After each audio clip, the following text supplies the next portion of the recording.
For centuries, adventurers braved the uncharted jungles of the southern Americas, lured by the tantalizing promise of El Dorado, a land where streets were paved with gold, walls glittered with emeralds, and a king so wealthy he covered himself in gold dust each and every day. Allegedly. El Dorado was thought to be a city filled with treasures beyond the wildest imagination, and during the 16th century, it captivated the minds of many Europeans. However, despite having literal centuries to search, to this day, the world's best explorers have still not been able to find the city or any traces of it. Which begs the question, does El Dorado really exist? And if it does, why has no one been able to find it? Let's discover the truth. The story begins in the early 16th century when the legend of El Dorado spread through Europe during the rush of exploration. The legend of El Dorado traces its roots to the Muisca people of present-day Colombia, whose rituals were extraordinary.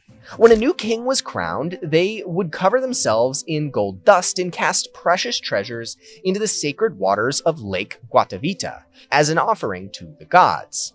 To the Muisca people, this was a sacred ritual of deep cultural significance, but to the Spanish, it was evidence of unimaginable wealth waiting to be found and taken. Over time, the story of the king who covered himself in gold evolved into the myth of an entire city made of gold, El Dorado. For European monarchs and explorers, the lure of such a place was almost impossible to resist. Having already uncovered vast riches in Mexico and Peru, Spain was eager to strike gold once more, and the legendary city seemed like the perfect target. Excitement grew and expeditions were launched, fueled by bold promises of treasure, despite little solid evidence to support the tale. They had no idea the horrors and disappointments that would await them in South America. Before long, maps began making El Dorado in speculative locations, first in the Andes, then in the Amazonian basin, and then in places I'd struggle to explain appropriately. The untamed South American wilderness only heightened the legend's allure. Dense jungles, jagged mountains, and vast rivers seemed to guard the mythical city, keeping the riches it held just out of reach of all these European explorers. The lack of clear evidence didn't deter anyone. Strangely, it only fueled curiosity. The more mysterious the terrain, the easier it was to imagine a golden paradise waiting just beyond the next horizon. As the legend gained momentum, so did the ambitions of those chasing it. Explorers devoted themselves to expeditions fueled by promises of unimaginable riches. Leaders like Gonzalo Pizarro, Francisco de Orellana, and Pedro de Ursua rallied hundreds of men for perilous campaigns into uncharted territory. They endured brutal conditions, dense rainforests, suffocating heat, swarms of disease-carrying insects, and resistance from indigenous tribes. But the dream of finding El Dorado drove them onward.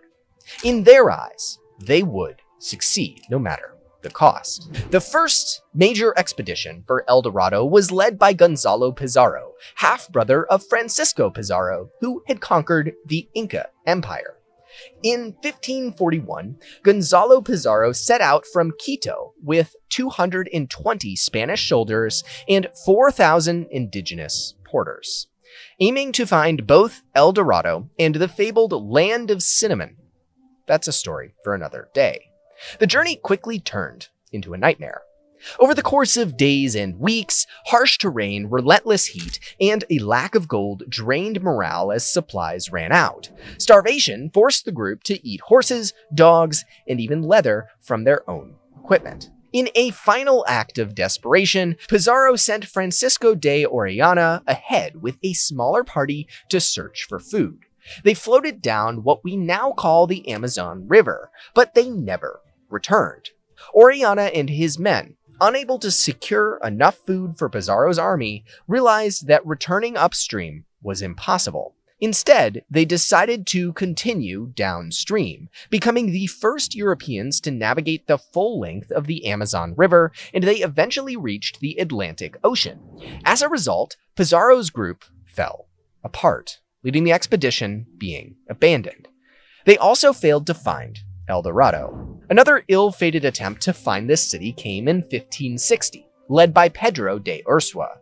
With a group of 300, the expedition ventured deep into the Amazon, but it soon devolved into mutiny and madness.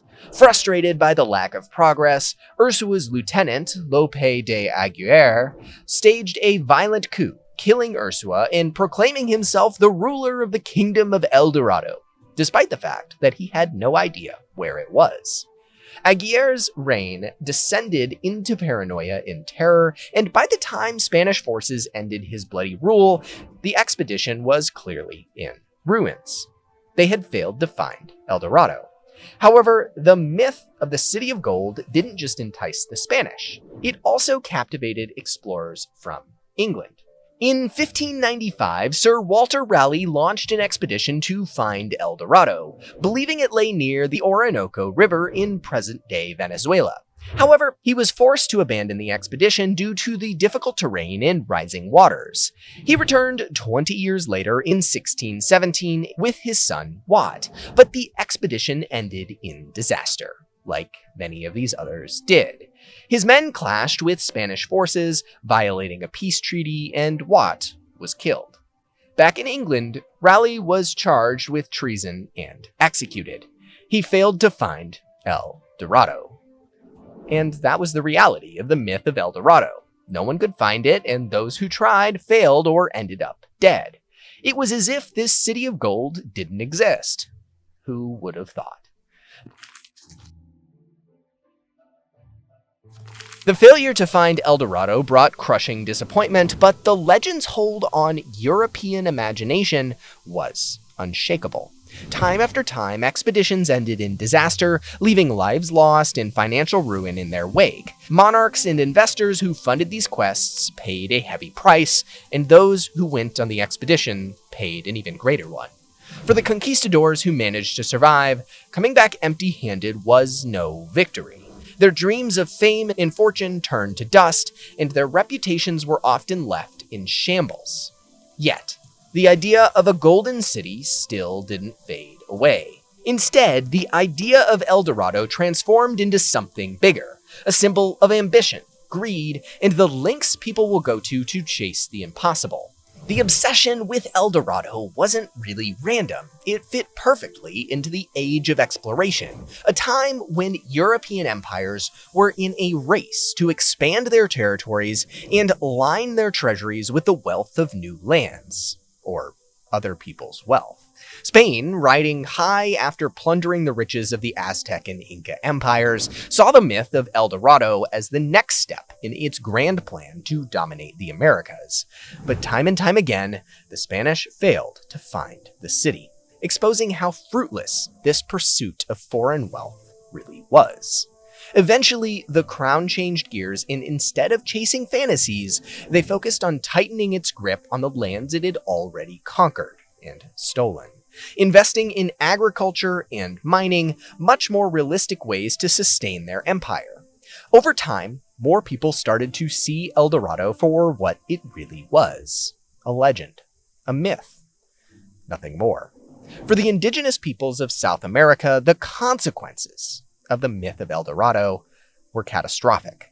The European obsession with finding El Dorado destroyed entire communities. Villages were wiped out, people were enslaved, and diseases brought by the outsiders decimated populations. Even sacred sites weren't spared. The Muisca people's rituals and artifacts were seen as hidden clues to wealth, leading to the destruction of holy places like Lake Guatavita.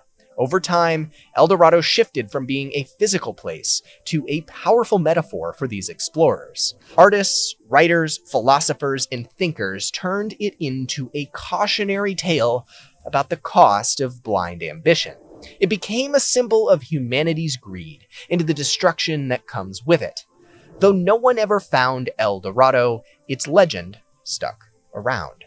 It continued to inspire explorers and adventurers for centuries, luring them into the dense jungles of South America, and while they never found a golden city, they did find other riches: gold, silver, timber, and more. Unfortunately, the legend of El Dorado played into the narrative that South America was a land ripe for exploitation, and it justified centuries of colonization and extraction of resources, leaving deep, lasting wounds at the hands of European explorers. Today, El Dorado is recognized as nothing more than a myth, yet its pursuit offers an important lesson. The cost of chasing impossible and outlandish dreams can be devastating for both the people doing it and the environment around them. We'll never know for sure if El Dorado is actually or was a real place, but what we can know is how Vikings used sunstones to navigate in the middle of the sea. Subscribe, and I'll see you at the next one.